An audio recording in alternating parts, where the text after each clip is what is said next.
जो शहीद हुए हैं उनकी जरा याद करो कुर्बानी। और ये एकदम से लाइन उनको मन में आई। उन्होंने उसी वक्त सोचा कि अगर मैं घर जाऊंगा जब तक मैं भूल जाऊंगा। उन्होंने वहां पर एक छोटी सी दुकान थी जहां पर एक पान वाला पान बना रहा था और सिगरेट्स बेच रहा था। उसको कहा कि बेटा कुछ तुम्हारे पास लिखने के लिए है? बोलते मेरे पास कुछ लिखने के लिए नहीं है, लेकिन एक सिगरेट का पैकेट है, उसके ऊपर आप कुछ चाहो तो लिख लो। पास में कोई आदमी खड़ा था, उससे पेन मांग ली और वो उन्होंने सिगरेट के बॉक्स के ऊपर वो लाइन लिख दी। मेरे पिताजी ने कहा, प्रदीप जी ने, कि हमको लता मंगेशकर से गवाना है। उन्होंने बात की लता जी से। वो कहा मैं तो नहीं गाऊंगी उनके लिए, मेरा उनसे झगड़ा है। और फिर तय ये हुआ कि आशा जी से भी रिकॉर्डिंग के लिए रिहर्सल करवाया था और लता जी भी आ गई तो दोनों बहनें साथ में गाएगी, ऐसा तय हुआ। लेकिन फिर दोनों बहनों के बीच में शायद कहीं कोई बात हुई जो शायद मैं नहीं जानती हूँ और दूसरे लोग भी शायद नहीं जानते होंगे, लेकिन कोई बात ऐसी हुई कि आशा जी रोते रोते निकल गई रिहर्सल में से और कहा कि मैं नहीं गाऊंगी। जवाहरलाल जी ने उनसे कहा कि बेटी तुमने मुझे रुला दिया, बेटी तुमने मुझे रुला दिया, और सच में रुला दिया था। आओ बच्चों तुम्हें दिखाएं झांकी हिंदुस्तान की, इस मिट्टी से तिलक करो ये धरती है बलिदान की। तो ये जो गाना है, ये गाना इतना लोकप्रिय हुआ कि पाकिस्तान में इसको कॉपी कर लिया गया और इसके शब्दों को कुछ बदल दिया गया। और जो मैंने सुना कि इनके शब्दों के साथ कुछ इस तरह से छेड़छाड़ की गई और पाकिस्तानियों ने इसको कुछ इस तरह से बनाया गाने को, आओ बच्चों सैर कराएं तुमको पाकिस्तान की। क्या बात सच है? एकदम सच है। और जब ये हुआ था, उसकी फिल्म का नाम था बेदारी, ऐसा वहाँ के पाकिस्तान की फिल्म थी। और पूरा खाली ये आओ बच्चों नहीं, दूसरे 2-3 गीत भी जो थे उन्हीं को, उनको भी उन्होंने कॉपी किया। कुछ याद उन्हें भी कर लो, जो लौट घर ना आए, जो लौट घर ना आए। जय हिंद दर्शकों, मैं हूं जितेंद्र दीक्षित। जितेंद्र दीक्षित स्टोरीज में आपका स्वागत है। दर्शकों, चाहे 26 जनवरी पर गणतंत्र दिवस का मौका हो या फिर 15 अगस्त पर आजादी का जश्न या सीमा पर किसी शहीद का पार्थिव देह जब उसके घर पहुंचता है, तो एक गाना हम सालों से सुनते आए हैं जो ऐसे मौकों पर बजता है। ऐ मेरे वतन के लोगों जरा आंख में भर लो पानी, जो शहीद हुए हैं उनकी जरा याद करो कुर्बानी। हर भारतवासी को इस गाने के बोल भावुक कर देते हैं। क्या आप जानते हैं कि इस गीत को किसने लिखा था? जो लोग साहित्य जगत से जुड़े हुए हैं, फिल्म जगत से जुड़े हुए हैं, वे जरूर इस गीतकार को जानते होंगे। लेकिन जो नहीं जानते हैं उन्हें बता दूं कि यह गीत राष्ट्र कवि प्रदीप ने लिखा था, पंडित प्रदीप। तो आज हम बात करने वाले हैं इस गीत की कहानी की और जिन्होंने इस गीत को रचा उनके बारे में। मैं इस वक्त मुंबई के विलेपार्ले इलाके में हूं, उन्हीं कवि प्रदीप के घर पर। इस बंगले का नाम है पंचामृत और मेरे साथ कवि प्रदीप और उनकी इस महान रचना की कहानी को सुनाने के लिए मौजूद हैं कवि प्रदीप की सुपुत्री मितुल प्रदीप जी। मितुल जी, जितेंद्र दीक्षित स्टोरीज में आपका स्वागत है। बहुत बहुत आभार। और आज मुझे लगता है कि इस मौके पर आपसे बात करके हम मेरे पिता की कई कई बातें शेयर करेंगे और लोगों को जानकारी मिलेगी कि ए मेरे वतन के लोगों आज भी क्यों इतना पॉपुलर है। जी बिल्कुल। और मितुल जी के बारे में बता दूं कि मितुल जी से मेरा परिचय करीब 20 साल पहले हुआ था, जब मैं कोर्ट रिपोर्टिंग कर रहा था और बॉम्बे हाई कोर्ट के बाहर हमारी मुलाकात हुई थी।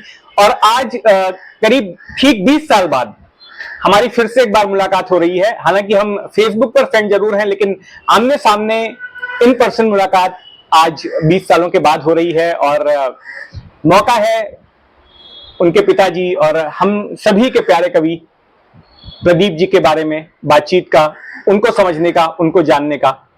लेकिन मैं आपको बीच में टोकती हूँ। आपको पता है कि कोर्ट में आप मुझे क्यों मिले थे? इसी गीत के ऊपर, हमारी रॉयल्टी के ऊपर PIL थी, जी, पब्लिक इंटरेस्ट लिटिगेशन, ए मेरे वतन के लोगों के ऊपर ही, और उसी बात को लेके आपने मेरा इंटरव्यू किया था और हम लोग पहली बार मिले थे। जी बिल्कुल। वो याद आया मुझे कि कोर्ट में कई सारे मामले होते हैं और अक्सर उन दिनों में मैं क्राइम रिपोर्टिंग और कोर्ट की रिपोर्टिंग किया करता था, तो उसमें ये एक बड़ा मामला था जो काफी चर्चित हुआ था और उस दौरान हमारी मुलाकात हुई थी मितुल जी। तो हम बात करते हैं इस महान गीत के बारे में, ए मेरे वतन के लोगों।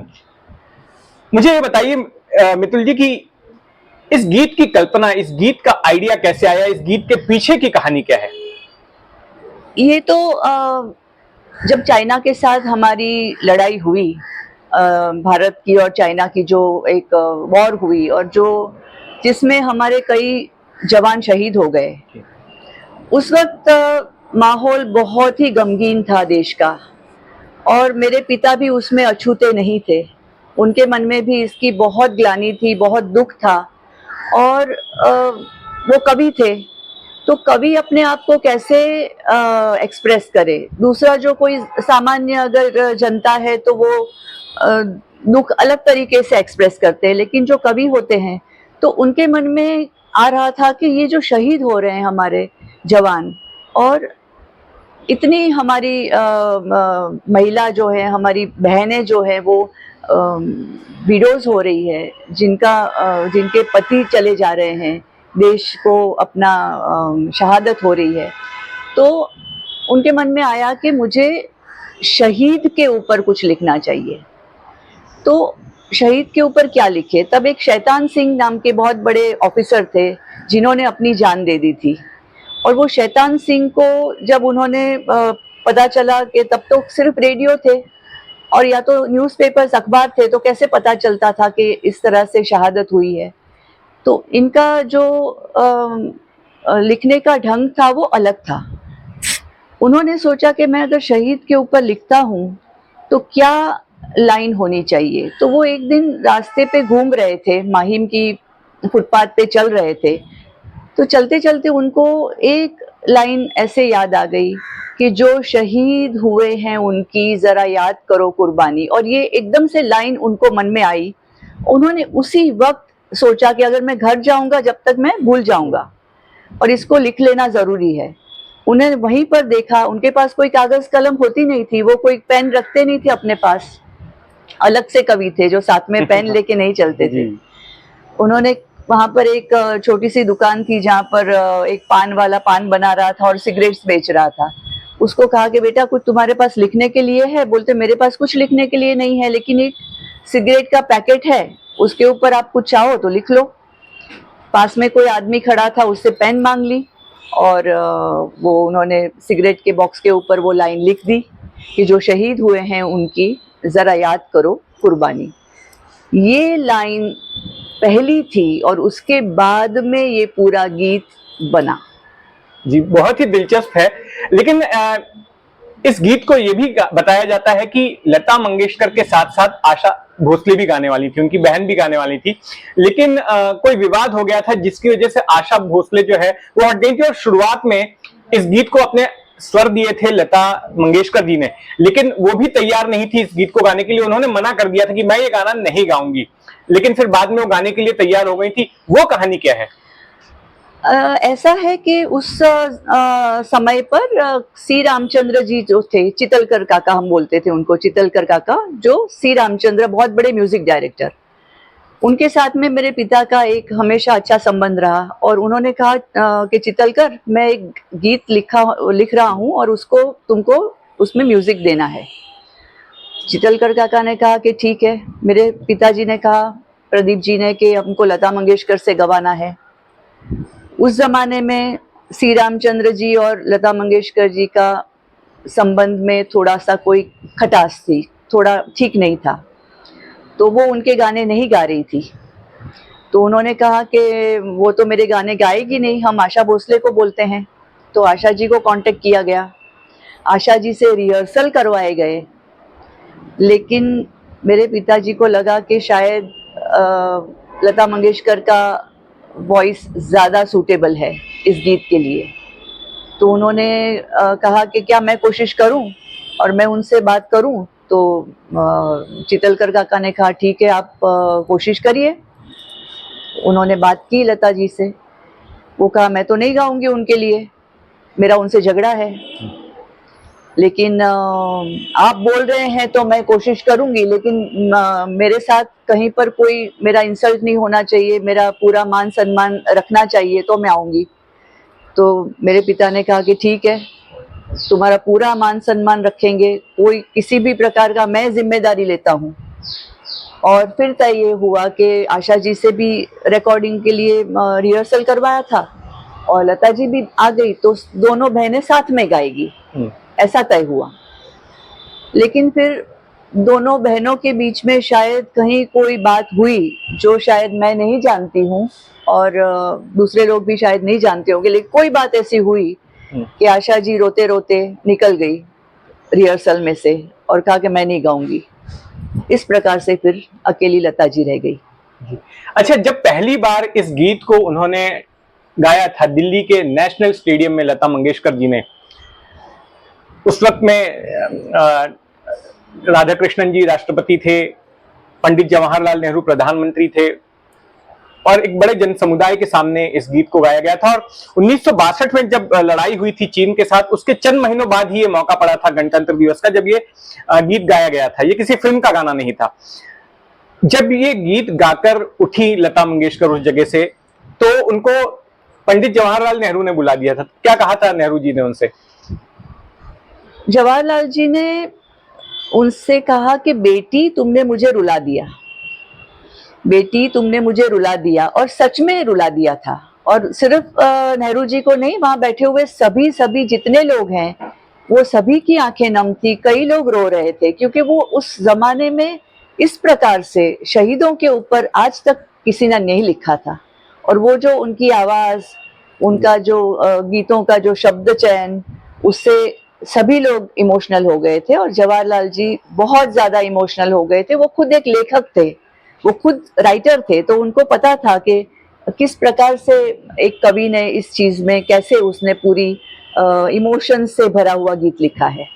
जी बिल्कुल, ये बड़ी ही दिलचस्प कहानी है इस गाने की। लेकिन ये कोई अकेला राष्ट्रभक्ति का गीत नहीं था जो प्रदीप जी ने लिखा, और भी उनके कई गाने जो है, एक लंबी फहरिस्त है जो कि राष्ट्रभक्ति पर उन्होंने अपने शब्द दिए, और जो आज भी गली मोहल्लों में 26 जनवरी का मौका हो, 15 अगस्त का मौका हो, तो इस तरह के समारोह में, इस तरह के जश्न में उन गानों को बजाया जाता है। जैसे कि एक उनका गीत बड़ा चर्चित हुआ था जिसकी वजह से अंग्रेज उनसे नाराज हो गए थे, दूर हटो ए दुनिया वालों हिंदुस्तान हमारा है। तो इसके बाद बताते हैं कि उन्हें अंडरग्राउंड भी होना पड़ा था। Absolutely, absolutely. और वो जो गीत ऐसा था कि प्रोड्यूसर थे, उन्होंने कहा कि प्रदीप कुछ लिखो, क्योंकि अभी जो माहौल बहुत गर्म है और हम एक कोई ऐसा देशभक्ति का गीत इस फिल्म में आना चाहिए। अब वो फिल्म में तो कोई ऐसा मौका नहीं था, स्टोरी टोटली अलग थी, तो उस स्टोरी में कैसे बिठाया जाए।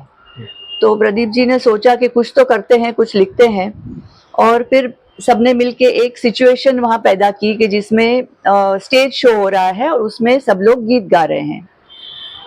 अब वो गीत था, आज हिमालय की चोटी से फिर हमने ललकारा है, दूर हटो ए दुनिया वालों हिंदुस्तान हमारा है। और उस वक्त क्विट इंडिया का ऑलरेडी नारा दे चुके थे हमारे लीडर्स। मेरे ख्याल से 1943 में ये गाना और लिखा गया था। हाँ, और 42 में क्विट इंडिया का जो नारा, भारत छोड़ो वाला जी। तो और कई अपने बड़े बड़े लीडर्स थे जो जेल में थे जी। और उस वक्त माहौल बहुत गर्म था, और जो पूरी जो हमारी जनता थी, वो इस प्रकार का गीत आया, और वो भी फिल्म में, और वहां थिएटर में जब पहली बार सुना लोगों ने, लोग खड़े हो गए, खड़े होके गाना साथ में गाने लगे और कहा कि ये रिपीट होना चाहिए, रिपीट होना चाहिए, वंस मोर। जो वंस मोर तो कहाँ स्टेज शो पे होता है, क्या थिएटर में होता है?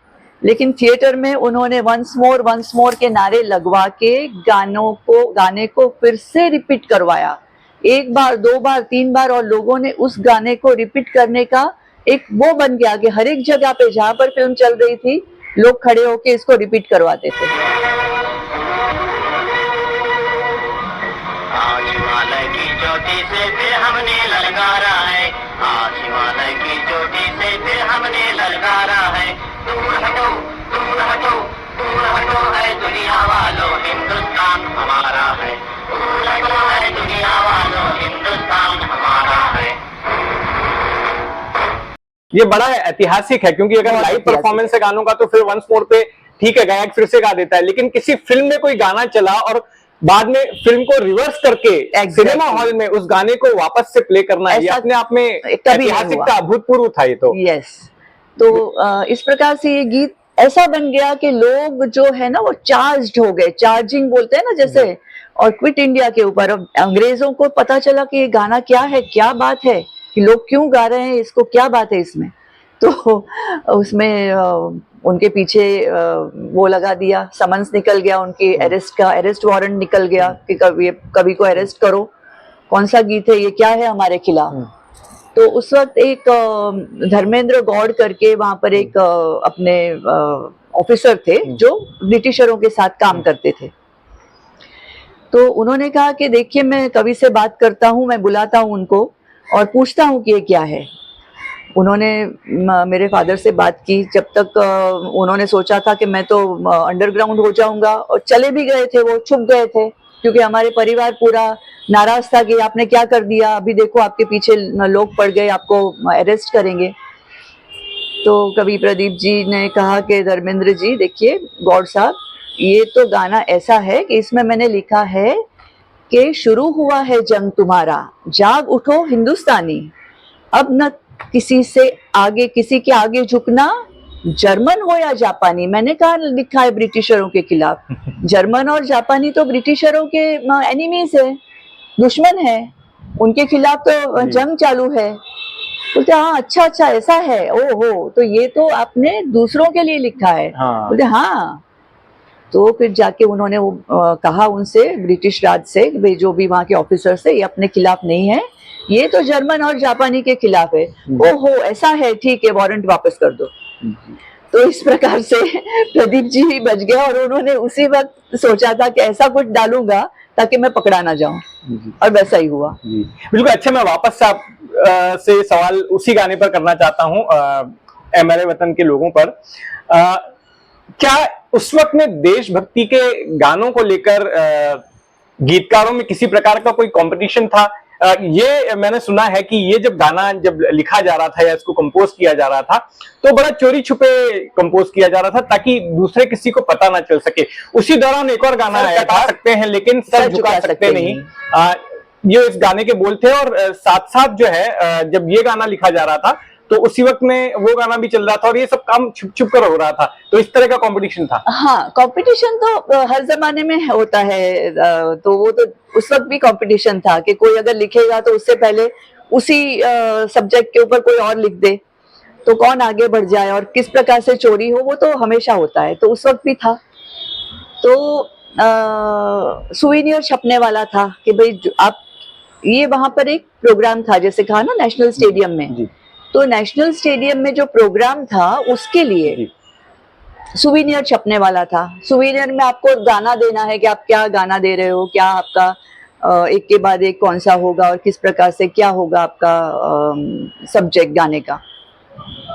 तो ये था, जैसे आपने कहा नौशाद जी का और शकील साहब का गाना, सर झुका सकते, सर कटा सकते हैं लेकिन सर झुका सकते नहीं, बहुत बड़ा लीडर का गाना था, लीडर फिल्म का। और ये थे दिलीप कुमार थे उसमें हीरो जी। तो बहुत बड़ा ये तो गाना था। तो प्रदीप जी ने कहा कि देखो अभी मैं जो लिखता हूं ना वो ही सुवेनियर में जाएगा जी, लेकिन उसके बाद का सब्जेक्ट जो है वो हम खोलेंगे नहीं, ऐसा सी रामचंद्र जी को उन्होंने कहा। बोलते ठीक है आप लिख। तो उन्होंने कहा कि ए मेरे वतन के लोगों तुम खूब लगा लो नारा, ये शुभ दिन है हम सबका, लहरा लो तिरंगा प्यारा। हाँ। ठीक है, इतना ही दिया उन्होंने जी। लहरा लो तिरंगा प्यारा, ये 2 लाइन उन्होंने दी और उसके बाद में उन्होंने आगे कुछ नहीं लिखा। लोगों को लगा ठीक है, ये भी कुछ वैसा ही जोश वाला है कि तिरंगा लहराओ, आओ आओ सब लोग खुशियां मनाओ, वैसे मतलब उस प्रकार का कुछ गीत है। वो हो गया सुविनियर में, सुविनियर चला गया, सुविनियर में सबने पढ़ा ठीक है प्रदीप जी का ये गाना होने वाला है। लेकिन उसके बाद में क्या हुआ वो अभी आपको बताऊं या आपको और पूछना है कुछ? जी आप पहले इसको कंप्लीट कर लीजिए। हाँ, तो लहरा लो तिरंगा प्यारा वॉज द मेन लाइन। जी। उसके बाद में प्रोग्राम शुरू हुआ, ये सब जोश वाले गाने हो गए, सर कटा सकते हैं लेकिन सर वो सब गाने हो गए। उसके बाद में pin drop silence, Lata Mangeshkar in white sari, एक सिंपल सी महिला वहां पर आके खड़ी हुई जी। बहुत सारा म्यूजिक बजा, आगे बहुत म्यूजिक था जब गाना शुरू होता है ना, तो आगे काफी म्यूजिक था। वो म्यूजिक के बाद में लता मंगेशकर शुरू होती है और कहती है कि लहरा लो तिरंगा प्यारा जी। उसके बाद में पर मत भूलो सीमा पर वीरों ने है प्राण गवाए, कुछ याद उन्हें भी कर लो जो लौट के घर ना आए। चेंज हो गया पूरा। तो आप समझे, जो एकदम से जोश वाला था जी, एकदम भावुक हो गया सब। भावुक हो गया और अलग से सैडनेस आ गई और पर मत भूलो सीमा पर करके पूरा चेंज हो गया। और फिर शुरू होती है वो, ऐ मेरे वतन के लोगों जरा आंख में भर लो पानी, जो शहीद हुए हैं उनकी जरा याद करो कुर्बानी।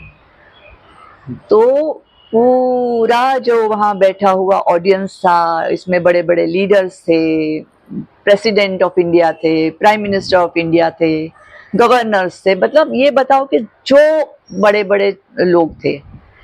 और उस वक्त के लोग जितेंद्र जी, मैं बताना चाहूंगी कि काफी इमोशनली इन्वॉल्व थे हर एक चीज में। ऐसा नहीं था कि थिक स्किन थे, इमोशंस उस वक्त उन्होंने भी महसूस की और जितने भी लोग थे उनको इमोशंस से ये गाने ने पूरा जकड़ लिया। लोग रोए और जब आखिरी में हुआ कि जय हिंद की सेना, तो लोगों का बांध टूट पड़ा, क्योंकि वो गाने का हर बोल, हर अंतरे ने अपने शहीद के ऊपर ऐसे ऐसे शब्द आए कि जो लोग साथ साथ में मिलके, और जय हिंद की सेना जब कहा तो वो जय हिंद की सेना, आज तक किसी भी कवि ने सेना के लिए ये शब्द नहीं किए। प्रदीप जी ने और भी कई देशभक्ति के गाने लिखे जो कि काफी चर्चित हुए, आज भी बजाए जाते हैं।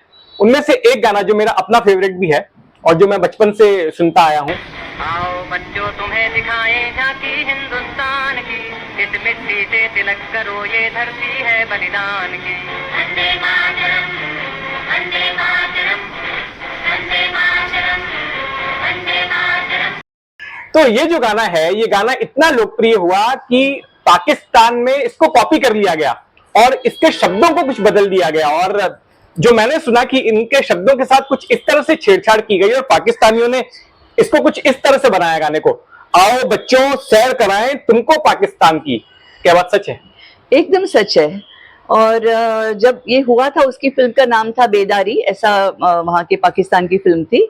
और पूरा खाली ये आओ बच्चों नहीं, दूसरे 2-3 गीत भी जो थे उनको भी उन्होंने कॉपी किया।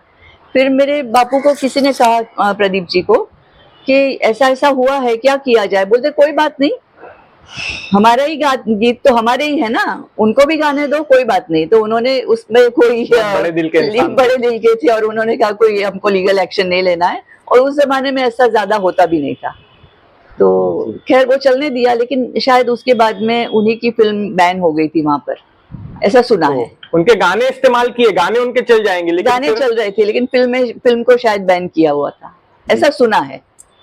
देशभक्ति के अलावा भी उनके कई सारे गाने जो है वो लोकप्रिय हुए, आज भी लोग याद करते हैं। जैसे कि देख तेरे संसार की हालत क्या हो गई भगवान, कितना बदल गया इंसान। फिर एक गाना बड़ा चर्चित हुआ, पिंजरे के पंछी।